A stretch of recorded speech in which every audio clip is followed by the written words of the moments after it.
নমস্কার, 7 নিউজ নেটওয়ার্কে আপনাদের সকলকে স্বাগত। আর এই মুহূর্তে আপনাদের সাথে আমি চন্দন। গতকাল সকাল থেকে আমরা প্রথমে বিভ্রান্ত, তারপরে হতচকিত, তারপরে স্তম্ভিত, তারপরে চরম লজ্জিত এবং ক্ষুব্ধ। সোদপুরের নাটাগড় অম্বিকা মুখার্জি রোডের বাসিন্দা এক ডাক্তার, মহিলা ডাক্তার, তিনি পোস্ট গ্র্যাজুয়েশন করছেন। এই বাড়িটার থেকেই হয়তোবা তিনি সকালবেলা মাকে বাবাকে বলে বেরিয়েছিলেন যে কাল সকালে আবার তোমাদের সঙ্গে দেখা হবে, কারণ তার নাইট ডিউটি ছিল। কিন্তু মধ্যরাতে যে খবর আমাদের কাছে এসে পৌঁছচ্ছে, যে খবর আমাদের কাছে আমাদের মানে গায়ের যে লোম সেগুলোকে খাড়া করে দিচ্ছে, সেই খবরটা এই রকম যে একেবারে হাসপাতালের ভেতরে ডাক্তারদের বিশ্রাম কক্ষে তাকে শারীরিকভাবে নির্যাতন করে তারপরে খুন করা হয়েছে।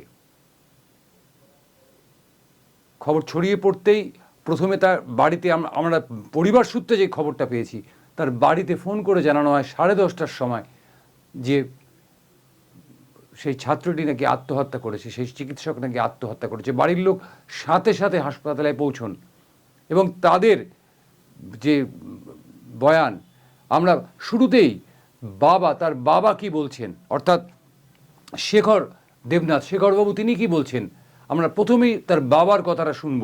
যে তার বাবা পরিষ্কার বলছেন যে তার মেয়েকে অত্যাচার করার পরে খুন করা হয়েছে। সন্দেহ প্রকাশ করেছেন বিধায়ক নিজে। আপনি কি চান? আমরা সুবিচার চাই। তা আমার মেয়েকে আমাদের সন্দেহ করে খুন করা হয়েছে। কি করে বুঝলেন? মানে যা মানে মুখের যা ইয়ে রয়েছে সবই চাই, যা হোক ন্যায় বিচার হোক, যে কোনোভাবে ন্যায় বিচার হোক, সব রকম হোক, যাই হবে ন্যায় বিচার হোক। কি হবে না এখন এই সমস্ত আমরা বলতে পারছি না। মেয়েকে তো আর খুঁজে পাবে না, যাই গেছে আমাকে, আমার যা গেছে সে কেউ দেবে না। সুতরাং এই ব্যাপার নিয়ে আমি আর কোনো কথা বলবো না।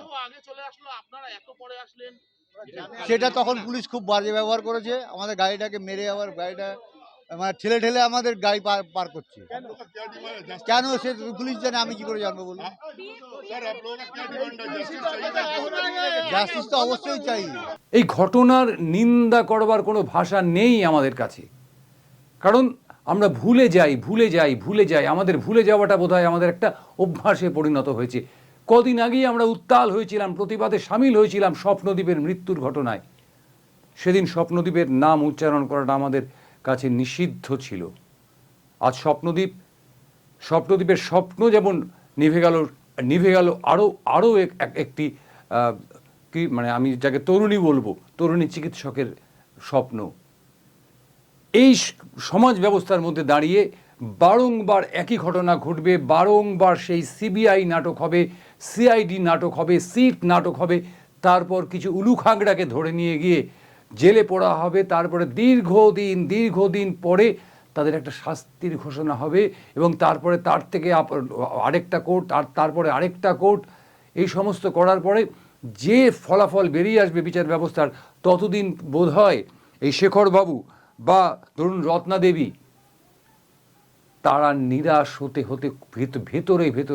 ভেতরে মারা যাবেন। হয়তো তারা জীবিত থাকবেন, কিন্তু তাদের মেয়ের শোকে তারা ভেতরে ক্ষরণে তাদের মৃত্যু হবে। আর কতদিন সহ্য করব?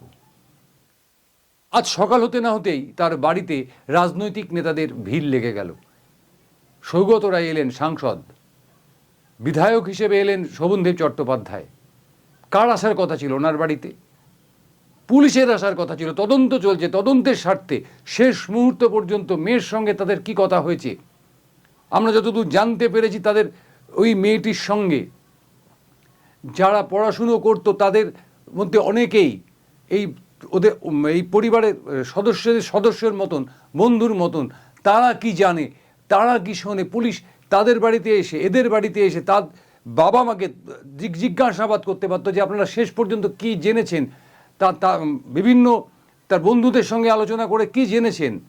পুলিশ তো যাকে তাকে জিজ্ঞাসাবাদ করতে পারে না, কিন্তু বাবা মায়ের সঙ্গে যে মৃতা চিকিৎসক তার বাবা মায়ের সঙ্গে তার সহপাঠীদের যে আলোচনা হয়েছে, কি আলোচনা হয়েছে, পুলিশের এই জিজ্ঞাসাবাদ করা উচিত ছিল। কিন্তু দেখছেন আপনারা যে রাজনীতিবিদেরা সেখানে বসে আশ্বস্ত করছেন তার মৃতা চিকিৎসক তার বাবা মাকে।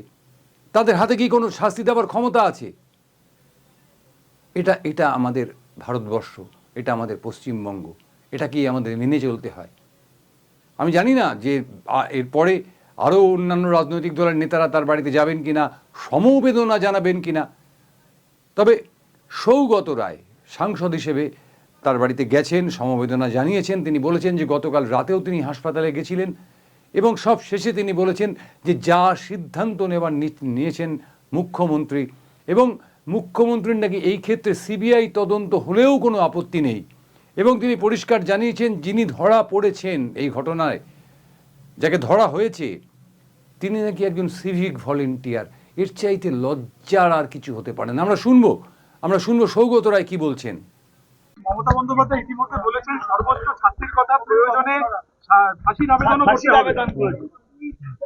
মমতা বন্দ্যোপাধ্যায় তো যা বলার বলে দিয়েছে, এবং তিনি নিজে ব্যাপারটা দেখছেন, এবং উনি বলেছেন নক্কারজনক ঘটনা, যে কেউ তদন্ত করলে ওর কোনো আপত্তি নেই।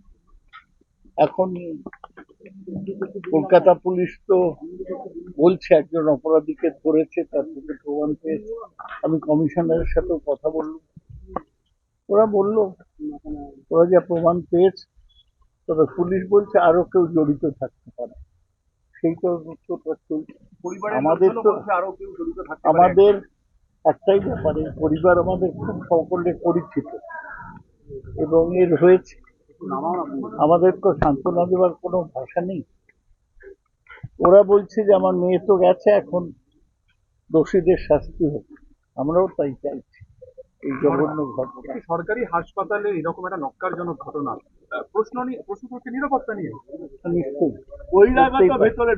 করতেই পারে যে ধরা পড়েছে সিভিক ভলেন্টিয়ার, তার ওখানে যাতায়াত ছিল, এটা দেখা গিয়েছে। এখন এটা বন্ধ করতে হবে। হাসপাতালে আমি কাল রাত্রিরে হাসপাতালে ছিলাম 2 ঘন্টা। অনেক বাইরের লোক থাকে, যাদের বাড়ির পেশেন্ট আছে, তারা ওখানে বিছানা করে থাকে ইত্যাদি।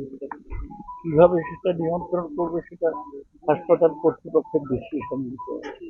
সব শেষে যেটা বলার, যে আর কত প্রাণ দিতে হবে আমাদের ছাত্রছাত্রীদের, আমাদের যুবক যুবতীদের, আমাদের চিকিৎসকদের, তারপরে গিয়ে হুঁশ ফিরবে সরকারের। যে একটা এমন ব্যবস্থা তৈরি করা দরকার যেখানে অপরাধীরা এই ধরনের অপরাধ করতেই ভয় পাবে। আমি জানি সেই দিন আসবে না, তবু স্বপ্ন দেখতে তো কোনো বাধা নেই, আমরা আশাবাদী। রাজা দে, 7 Awake নিউজ। জয় হিন্দ।